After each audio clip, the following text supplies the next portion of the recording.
17 বছর প্যাসেজটি রেখে গিয়েছে, ধরে এই ট্রেন থেকে বাইরে হওয়া খুব মুশকিল। এখনও তো 17 মাস হয় নাই যে 17 মাসে 17 বছরের কাজ শেষ করে ফেলবো।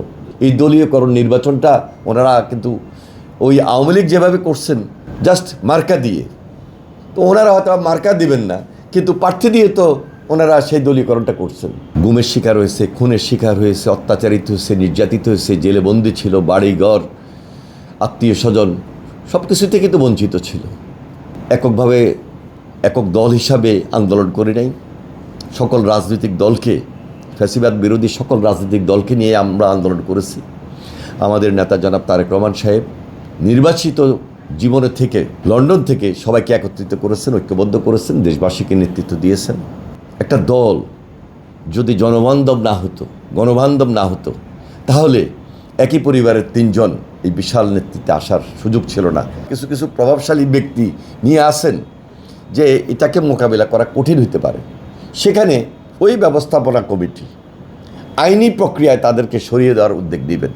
কারণ যদি জায়গা থাকে তার পেপারস থাকতে হবে, তো সরকারি জায়গায় আপনি কীভাবে পেপারস দেখাবেন? পদ্মা ব্যারেজটা সেটাও আমাদের উত্তর পশ্চিমাঞ্চলের মানুষের দীর্ঘদিনের একটা স্বপ্ন ছিল, এটা বাস্তবায়ন করার লক্ষ্যে আমরা একটা নতুন প্রকল্প হাতে নিয়েছি। তিস্তা মহাপরিকল্পনা নিয়ে আমরা কাজ শুরু করেছি, এটা দৃশ্যমান। বাংলাদেশের হাজার হাজার কোটি টাকা শুধু এই মন্ত্রণালয়ের মাধ্যমেই পাচার হয়নি, লুটপাট হয়নি। বাংলাদেশের প্রত্যেকটা সেক্টরে, প্রত্যেকটা ডিপার্টমেন্টে হাজার হাজার কোটি টাকা লুটপাট হয়েছে এবং এই লুটপাটের টাকা পাচার হয়েছে। আমাদের এই মন্ত্রণালয় বা আমাদের সরকার প্রায় 4 মাস আমরা কাজ শুরু করেছি। আমাদের উপর যে দায়িত্ব, আমি জিরো টলারেন্স বলবো না, তবে দুর্নীতিমুক্ত ডিপার্টমেন্টের মাধ্যমে বা আমাদের এই সরকার সর্বোচ্চ যে কাজটা করা দরকার সেই দিকে আমরা নজর দিচ্ছি এবং পাহারাও দিচ্ছি। 17 বছর প্যাসেজটি রেখে গিয়েছে, ধরে এই ট্রেন থেকে বাইরে হওয়া খুব মুশকিল। এটা একটা চ্যালেঞ্জ এবং আমাদের মাননীয় প্রধানমন্ত্রী জনাব তারেক রহমানের নেতৃত্বে এই চ্যালেঞ্জটাকে মোকাবেলা করেই আমরা কাজ শুরু করেছি। ইনশাল্লাহ আমরা আশা করছি সকলের সহযোগিতা, আন্তরিকতায় আমরা সাকসেস হব।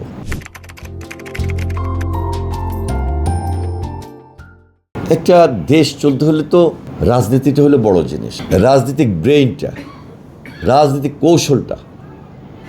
তা আমাদের যারা আমরা মন্ত্রী হিসেবে দায়িত্বে আছি অথবা আমাদের দলের দায়িত্বে আছি, সবাই তো আমরা রাজনীতির সঙ্গে সম্পৃক্ত। আমি যখন আমার এলাকা যাই, আমি সেখানে ডেভেলপমেন্ট ওয়ার্কের কাজগুলো ঠিকমতো হচ্ছে কি না যেমন দেখি, তেমন আমার সে এলাকার মধ্যে আমার ছাত্রদল, যুবদল, অঙ্গ সংগঠন, বিএনপি তারা ধারাবাহিকভাবে কাজগুলো পরিচালনা করছে কি না সেই দিকেও আমি কিন্তু নিজেকে এঙ্গেজ করতেছি।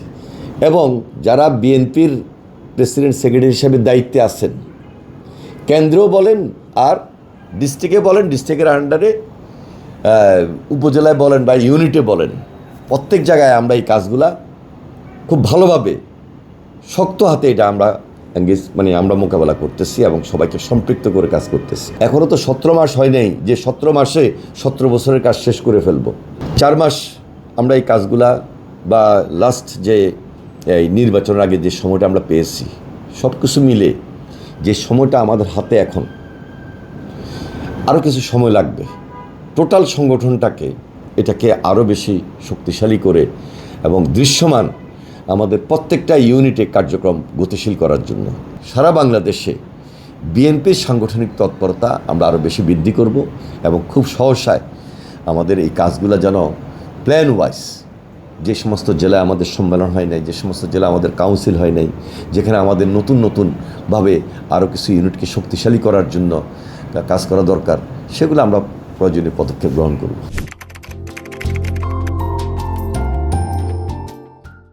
দেখুন, এই যে একটা বিল সবাই তো আলাপ আলোচনা করে সিদ্ধান্ত বা আমাদের 31 দফার ভিত্তিতেও তো আমরা এটা বলেছি যে দলীয় ভিত্তিক কোনো প্রার্থী অথবা নির্বাচন যেন না হয়।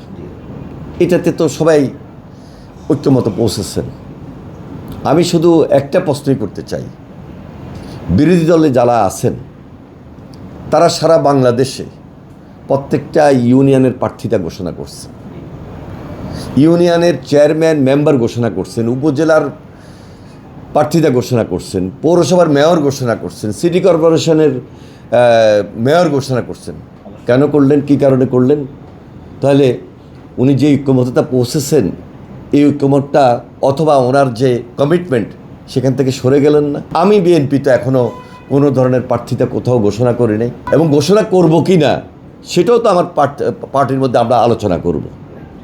আমার কাউকে সমর্থন দিতে পারি, একটা এলাকার লোক একটা ইউনিয়নে বা একটা উপজেলায় বা একটা পৌরসভা একটা ভালো লোক কাজ করবে, একটা ভালো লোক দাঁড়াবে, ইলেকশন করবে, আমাদের নেতারা, আমাদের কর্মীরা, আমাদের সাধারণ সমর্থকরা কাউকে সমর্থন দিতে পারেন। কাউকে সমর্থন দেওয়া আর ডিক্লেয়ার করে ইলেকশন করা, এর মধ্যে তো পার্থক্য আছে। সুতরাং আমি মনে করি বিরোধী দল যেই চিন্তা থেকে এই ধরনের কর্মকাণ্ডটা করছেন, নেহাত ঠিক করেন নাই। এই দলীয়করণ নির্বাচনটা ওনারা কিন্তু ওই আওয়ামী লীগ যেভাবে করছেন জাস্ট মার্কা দিয়ে, তো ওনারা হয়তো মার্কা দিবেন না, কিন্তু প্রার্থী দিয়ে তো ওনারা সেই দলীয়করণটা করছেন। যে বিগত আন্দোলন সংগ্রামে আমরা একদম দৃশ্যমান ছিলাম। গত 17 বছর আমাদের প্রচুর নেতাকর্মী গুমের শিকার হয়েছে, খুনের শিকার হয়েছে, অত্যাচারিত হয়েছে, নির্যাতিত হয়েছে, জেলে বন্দি ছিল, বাড়িঘর, আত্মীয় স্বজন সব কিছু থেকে তো বঞ্চিত ছিল।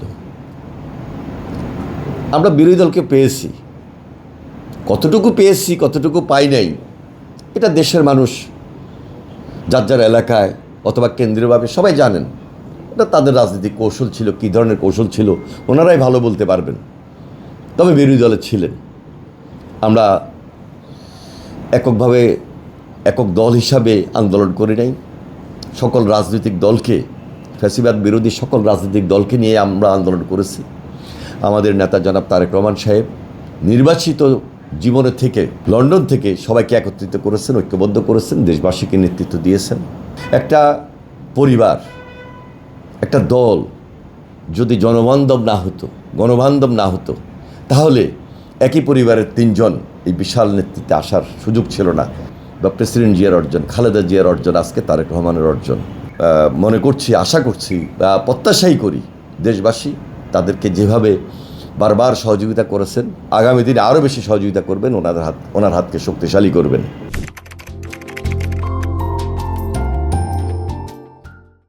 কিছুটা পুনর্গঠন করতে হবে, কারণ যেমন আমি নিজে আসলে এখন সময় দিতে পারি না।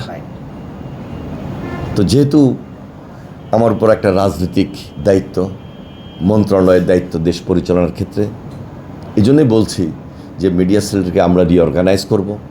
আমাদের যারা নতুনভাবে আসার মতো, কাজ করার মতো, তাদেরকে আমরা এগিয়ে দিব, এবং এটা ইতিমধ্যে আমরা চিন্তাভাবনা করেছি।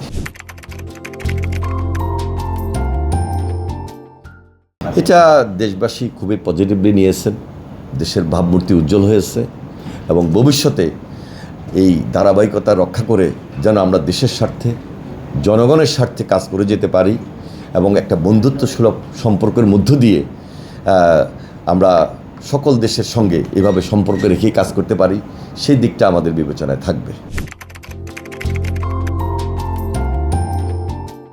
খাল খনন কর্মসূচি শহীদ রাষ্ট্রপতি জিয়া রহমান সাহেবের নিজের চিন্তা, ধারণা, দূরদর্শী এই চিন্তা থেকেই এই কর্মসূচিটা উনি হাতে নেন।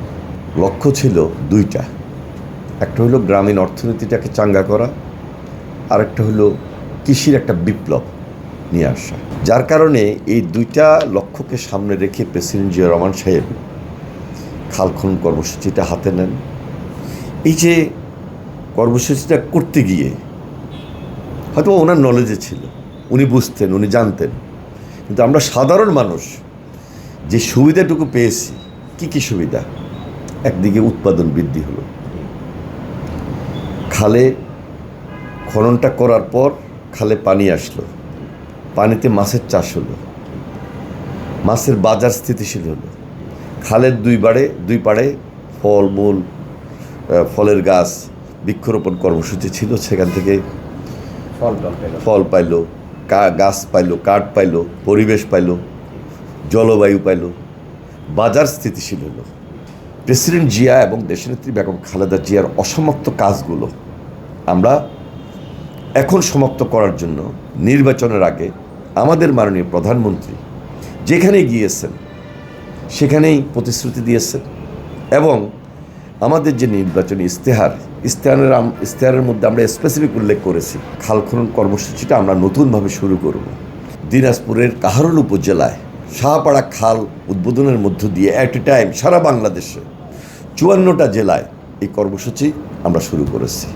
এখন পর্যন্ত গত 4 মাসে এই কাজের ধারাবাহিকতা বলে দেয় যে আমরা 180 দিনের যে টার্গেট রেখেছি এই পর্যন্ত প্রায় 1000 কিলোমিটার খাল আমরা খনন পুনঃকরণ শুরু করেছি।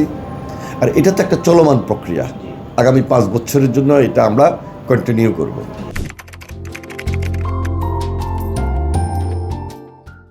প্রেসিডেন্ট জিয়া যে কর্মসূচিটা হাতে নিয়েছিলেন এটা যদি বাধাহীন চলতো, কন্টিনিউ চলতো, তাহলে তো এখানে দখলদারিত্বের প্রশ্ন আসতো না। কেউ খালের মধ্যে বাড়িঘর করছেন, কেউ আবার সেখানে গাছ লাগিয়ে দিয়েছেন, কেউ আবার ওইখানে বাদ দিয়ে মাছের চাষ করতেছেন, কোনো ইন্ডাস্ট্রি বা বাড়িঘরের সুয়ারেজ লাইন পর্যন্ত খালের মধ্যে দিয়ে দিছে।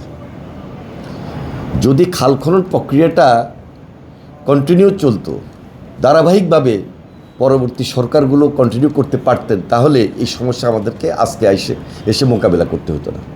এই কর্মসূচি আবার নতুনভাবে হাতে নিয়েছি বর্তমান সরকারের নেতৃত্বে। এই কাজ যখন অব্যাহত থাকবে আমরাও বাধার সম্মুখীন হব। তবে জমিটা কার, খালটা কার? সরকারের। যিনি গাছ রোপণ করছেন খালের মধ্যে, যিনি বাড়িঘর বা দোকানপাট, মার্কেট বা এভাবে বাদ দিয়ে মাছের চাষ করতেছেন, স্বাভাবিক কারণেই তাকে সরে যেতে হবে। তাহলে আমি খাল খনন কর্মসূচিটা যখন কন্টিনিউ করব, উদ্দেশ্যটাও ফুলফিল হলো এবং দখলমুক্ত হয়ে গেল। কিছু কিছু প্রভাবশালী ব্যক্তি নিয়ে আসেন যে এটাকে মোকাবিলা করা কঠিন হতে পারে, সেখানে ওই ব্যবস্থাপনা কমিটি আইনি প্রক্রিয়ায় তাদেরকে সরিয়ে দেওয়ার উদ্যোগ নেবেন। এখানে তো জোর জবরদস্তির ব্যাপার না, কারণ যদি জায়গা থাকে তার পেপারস থাকতে হবে। তো সরকারি জায়গায় আপনি কীভাবে পেপারস দেখাবেন? অটোমেটিক তাকে সরে যেতে হবে টুডে অর টুমরো। তো এই প্রক্রিয়ার মাধ্যমে আমি মনে করছি যে আমরা যদি খাল খনন প্রক্রিয়াটাকে ধারাবাহিকভাবে এটা ধরে রাখতে পারি, এটা চালিয়ে যেতে পারি, অনেক দিক থেকে আমরা বেনিফিট পাবো, দখলমুক্ত হয়ে যাবে।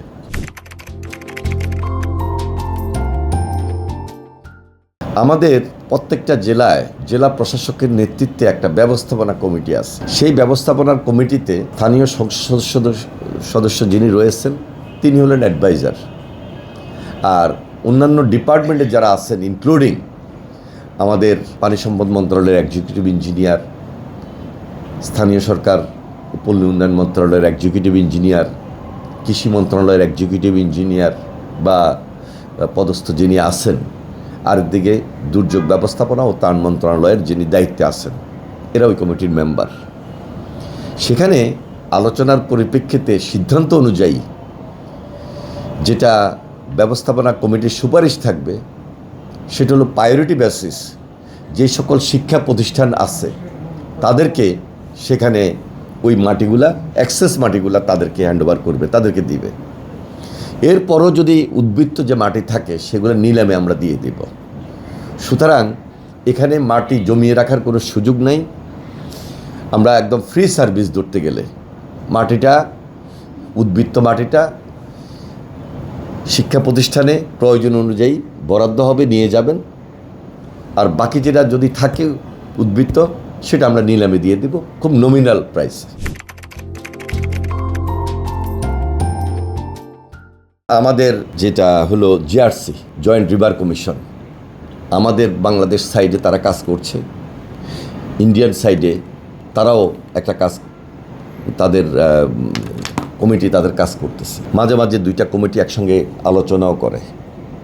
এই বছর যেহেতু চুক্তির মেয়াদ শেষ, আশা করছি যে খুব শীঘ্রই আলাপ আলোচনার পরিপ্রেক্ষিতে ওই চুক্তিটা নবায়ন হবে এবং সেখানে আরও কিছু নতুন ক্লজ আমরা যেন এঙ্গেজ করতে পারি সেটা আমাদের চিন্তার মধ্যে রয়েছে।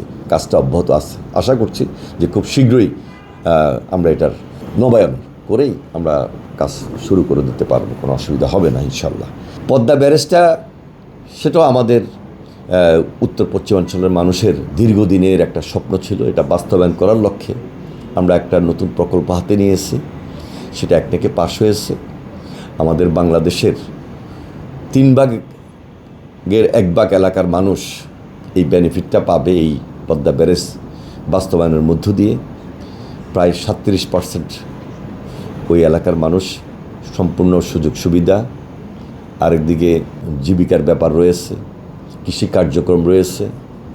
শুকনো মৌসুমে যেন আমরা পানি দিতে পারি, আমরা পানিটাকে রিজার্ভ করে যেন আমরা ইরিগেশনের জন্য প্রয়োজনীয় ব্যবহার করতে পারি, সেজন্য নদীগুলোর সিস্টেম যেন সুন্দরভাবে রক্ষা হয়। সব কিছু মিলে আমরা একটা বড় প্রকল্প হাতে নিয়েছি। এটা একটা mega project, master mind project. আমার দৃঢ় বিশ্বাস যে আমরা এটা খুব দ্রুততম সময়ের মধ্যে কাজ হাতে ধরব, দৃশ্যমান করার আস্তে আস্তে চেষ্টা করব, যদিও সময় লাগবে 6 থেকে 7 বছর।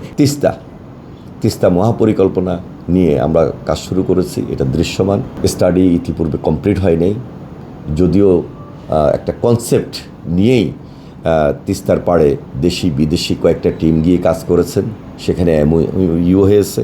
কিন্তু দৃশ্যমান স্টাডি না থাকার কারণে আমরা এই মুহূর্তে পদ্মা ব্যারেজের মতো যে তিস্তা মহাপরিকল্পনা ইমিডিয়েট কাজ শুরু করে দিতে পারবো তা কিন্তু নয়। গত 19 জুলাই তিস্তার পাড়ে গিয়েছি, আমাদের একটা বিশেষ টিম সেখানে কাজ করছে। দেশি বিদেশি প্রযুক্তি নিয়েও টেকনিক্যাল সাপোর্টের জন্য আমরা চায়নার টিম অথবা নেদারল্যান্ডের টিম, তারাও যখন এঙ্গেজ হবে কাজ শুরু করবেন, আমরা দৃশ্যমান যখন এই স্টাডি রিপোর্টটা পাবো, তার ভিত্তিতে আমরা খুব সহসায় দ্রুততম সময়ের মধ্যে তিস্তা মহাপরিকল্পনার কাজ আমরা শুরু করতে বাস্তবায়ন করে ফেলব ইনশাল্লাহ।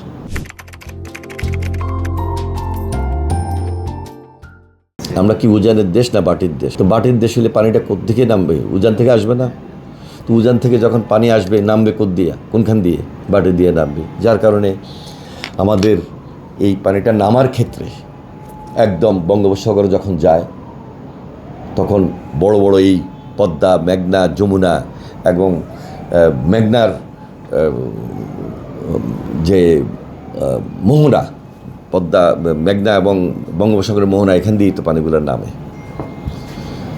এখানে সবচেয়ে বড় প্রবলেম হলো বন্যার এই যে পানির যে ঢল বা বর্ষার পানি, অতি প্লাবনের পানি যখন নামে, তখন ওই যে খাল খনন না থাকার কারণে যে ব্যারিকেড সৃষ্টি হয়, বড় বড় জলাবদ্ধতা তৈরি হয়। এবং হাওড় অঞ্চলে যখন ঢলের পানি নামে তখন সেখানে প্রচুর পানি জমে যায়, যার কারণে এখানে বন্যা উপদ্রব দেখা দেয়। যার কারণে আমরা সবচেয়ে বেশি নজর দিয়েছি যে খাল খনন কর্মসূচিটা যত দ্রুত এবং যত স্বাভাবিক পর্যায়ে নিয়ে আসতে পারবো। বন্যার পানি, যতই বন্যার পানি আসবে, আল্লাহর হুকুম যদি বড় ধরনের বন্যা না হয়, বর্ষা বা প্লাবনের পানিটা যদি ড্রেনেজ হয়ে যায়, তাহলে আর আমাদের এই ধরনের বড় সমস্যা আর হবে না। এই জন্য বন্যাগুলো হয়। এখান থেকে সাধারণ মানুষ, দেশের মানুষকে রক্ষা করার জন্য আমাদের খাল খনন কর্মসূচিটা এই জন্যই খুব জরুরি। যুগের পরিবর্তন হয়েছে। একসময় ছিল বোট ইঞ্জিন, একসময় ছিল স্টিম ইঞ্জিন, এরপর আসলো বিদ্যুৎ, এরপর আসলো কম্পিউটার, এখন আসছে AI প্রযুক্তি। যুগের পরিবর্তন হয়েছে। পুরা কাজটা আসলে ম্যানুয়ালি করতে পারবো না, আমাদেরকে কিছু মেশিন ওয়ার্ক করতে হবে। আমরা সিদ্ধান্ত নিয়েছি 50% যদি মেশিন ওয়ার্ক করি, বাকি 50% আমরা সেখানে জনবল নিয়োগ করব, লেবার ওয়ার্ক হবে। তাহলে একটা কর্মসংস্থানের সুযোগ হলো। হয়তো কিছু টাকা বেশি যাবে, কিছু টাকা বেশি গেলেও এটা কিন্তু একটা ইনভেস্ট। এই ইনভেস্ট কি? কর্মসংস্থান তৈরি হলো। তাহলে ওর পরিবারটা খুব সহজেই একটা উপকার পেল। এই সব কিছু মিলে আমরা বিভিন্ন চিন্তা আমাদের মধ্যে কাজ করতেছে। সকল মানুষকে এঙ্গেজ করা, দেশটাকে তো আত্মনির্ভরশীল, স্বনির্ভরতার দিকে এগিয়ে নিয়ে যেতে হবে। এই দৃষ্টিকোণ থেকে আমরা সেখানে মেশিন ওয়ার্ক এবং ম্যানুয়াল ওয়ার্ক দুইটাকে এঙ্গেজ করেছি।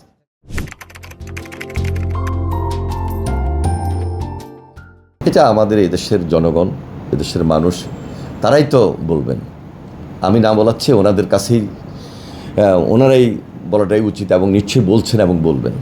আমি এই মুহূর্তে এই প্রশ্নের উত্তরটা এইভাবে দিতে চাই না। কাজ শুরু করেছি, আশা করছি মহৎ উদ্যোগ দায়িত্ব নিয়ে আমাদের এই কাজটাকে সম্পন্ন করব এবং দেশবাসীও সেই বিচার বিশ্লেষণ করবেন।